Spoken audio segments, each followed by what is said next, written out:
Richie, this year you've had a lot more starts, a lot more minutes, and yet your numbers have gone up. That's a statistical anomaly. Usually when you play more minutes, your efficiency goes down.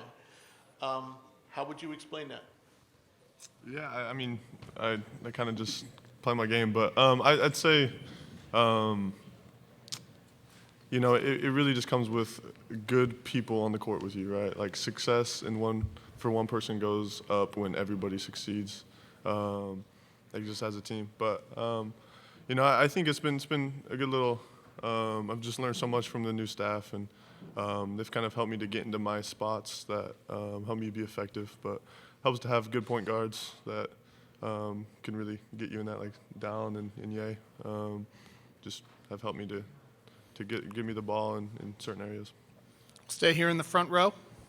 Hey guys, Adam Zagoria from NJ.com. How you doing? Kevin was just in here talking a lot about his NBA experience and time with the Sixers and being in the NBA.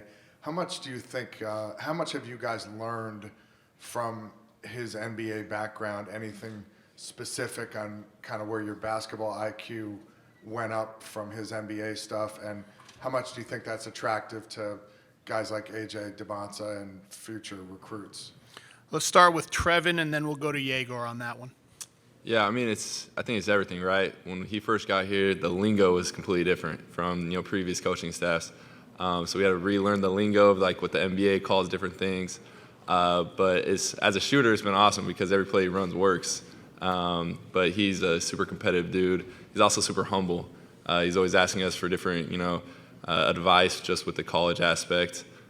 So I think it's awesome to be able to play for somebody that you can, run through a brick wall for. He has that conviction, and then we just all have trust in him. So I think it's huge. And I think in terms of recruits, like who want to play for an NBA coach that has already been there. We have an NBA, strength and conditioning coach. Like everything down the line is all NBA. Danielle's also a nutritionist, so that's been in the NBA. So it's been awesome to be able to have a whole NBA coaching staff around us to help build us up. So I think we really wouldn't want to be at BYU. Yegor? Coming to Trevin's words, I think it's a lot about attention to details and NBA and focused on NBA wise, right? Just how they do there, they just translate it here. And answering on the question about how attractive it is, me personally, I'm here most of all because of that, because of KY coming from NBA, and this is the coach I want to play for, right? Obviously, and talking about future recruits, I think it's going to be one of the main part of the recruiting, just the status of, as Trevin said, our coaching staff that is all around NBA. We'll go to the second row here. Yeah, I mean, we had different things with we call it like a shake-up. We used to call it snap, and snap is also a back screen. We call that like an OKC. So just all offensive terms are completely different, which sometimes it still kind of trips us up, but it's awesome to be able to have that lingo. And then we've all kind of dialed in, especially at this point. So it's gonna be awesome for next year going forward. Go second row, then we'll go to the other side of the room. Jackson Payne, Deseret News.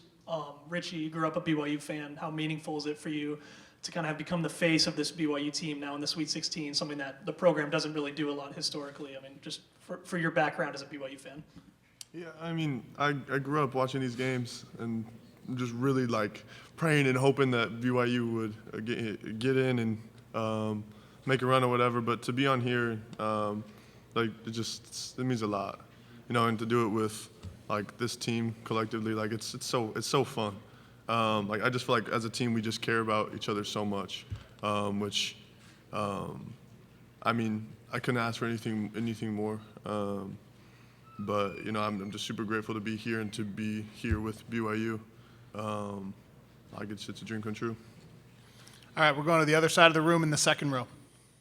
Amanda Kristovich, Front Office Sports. Another question for you, Richie. We obviously know about your family connection to tater tots, but can you tell us, kind of walk us through how the deal came together and how you and the team are balancing NIL and going viral with trying to stay focused in the tournament? Yeah, I mean, when all you eat is tater tots, it makes everything easier. No, yeah, it definitely is. It's for the everybody listening. Yes, it is true. Just touching on first part of your question, right? I mean, a tweet came out, I guess, a couple weeks ago. Kind of went viral. It was just saying like, yada yada yada. Also, Richie Saunders' great grandpa invented tater tots, and for some reason, some ESPN announcers during the Big 12 tournament kind of lashed onto that and kind of were talking about it during the game. I think it wasn't even one of our games, but it just kind of blew up from there. And then just kind of Orida, the company, the tater tot company, like just reached out and we kind of figured out the deal from there. And it's been a super fun partnership. It's been so random, but so awesome. They've been super good, and like balancing all that is interesting, and especially during a time like this where your focus needs to be so high. You need to be so focused and dialed in. But KY is kind of through the few months has kind of shared with me of like, it's because usually I like to just kind of segment my stuff. I'm going to worry about the NIL, all that kind of stuff after the season, right? But he's kind of helped me see of like, for example, being a professional basketball player, like you have to have these kind of conversations during the season, and it can't detract from your focus. But you need to have them. You need to have these conversations. But I think the reason we're here is to play basketball, and you win basketball, good things happen off the court. And so, I just in closing, I would say you focus on your basketball. This stuff can be little things that you have to take care of, but your focus is not trying to promote tater tots. It's about winning games, and in turn, the tater tots are gonna win too. You know what I'm saying? We got a question on this side, third row. Associated Press. Just to kind of follow up on that for Igor and Trevin, Coach was just up here and he said you guys had just started eating tater tots this week. Is that right? At team meals? Is that right? We'll start with Yegor. First time. Tater tot period. Yeah. What'd you think? It was good. It's potato, I guess. I found out that it's potato. I always thought it's something sweet. Yeah. Right. Trevin? I mean, I grew up eating tater tots, but yeah, it's kind of funny to have tater tots kind of be like the whole thing with the whole team now. And every single time we go to team meals, we're always joking about, oh, where's the tater tots? But yeah, it's shout out to Richie, shout out to his great grandpa, honestly. So we're glad that it can stay in the family business. Serious note, but I mean, like, how important is it for the future of the college athlete to be able to cash in right away on something that's trending, something that's buzzing, and supplement income or supplement, free food or whatever it is that your deal is, back to be able to go forward with something like that, NIL money and NIL deals and. Yeah, I mean, a lot of it comes on the companies. If they I think Orida has done a really good job because they jumped on the ship real quick. They flew out a team in Denver when we were there. I think a lot of it is up to them of if they want to try to cash in, just like I feel like they have. Like tater tots have been sold out in Utah County this whole week. We'll stay in the third row. Yep, on this side. Matt Rybaltowski with Forbes. Congrats on a great season so far. Tomorrow's game is being compared to this classic game from 1990 when Loyola Marymount beat the defending champion Michigan Wolverines 149-115. Because of that, how shocked would you be if both teams score 100 tomorrow? And do you need to play at that rapid, fast pace to beat Alabama? Why don't we start with Trevin on that one?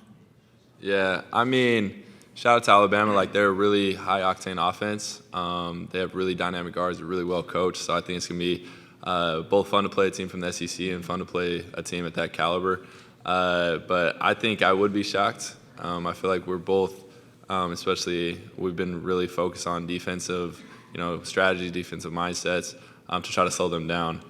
But again, like we're both, 1 and 2 in, I think, offensive ratings right now. So it's going to be definitely a high, fast-paced game. But I'm excited to, hopefully be able to play some good defense, not have it 150 to 149 or something like that in the 1990s. But yeah, that would be awesome. And Yegor, you want to answer that question as well? Yeah, in addition to what Trevin just said, I think it's important for us just be focused on our basketball and not changing anything in how we play, and try to play good defense and make them score less than us. We'll take one final question here in the fourth row. This is for Richie and Trevin, both hometown kids. It's been 14 years since BYU was in the Sweet 16. Where were the two of you guys 14 years ago in 2011? And what does it mean to finally be back in the Sweet 16? Let's start with Richie, and then we'll go to Trevin. Trying to do some quick math here. I was, 8?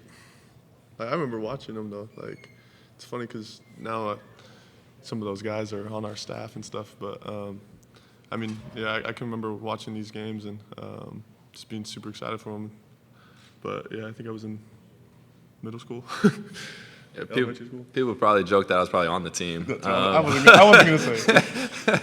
But no, I don't even remember. I probably was, in school watching them, trying to sneak my phone and try to, tune in. But I know I've been talking to Jimmer a ton.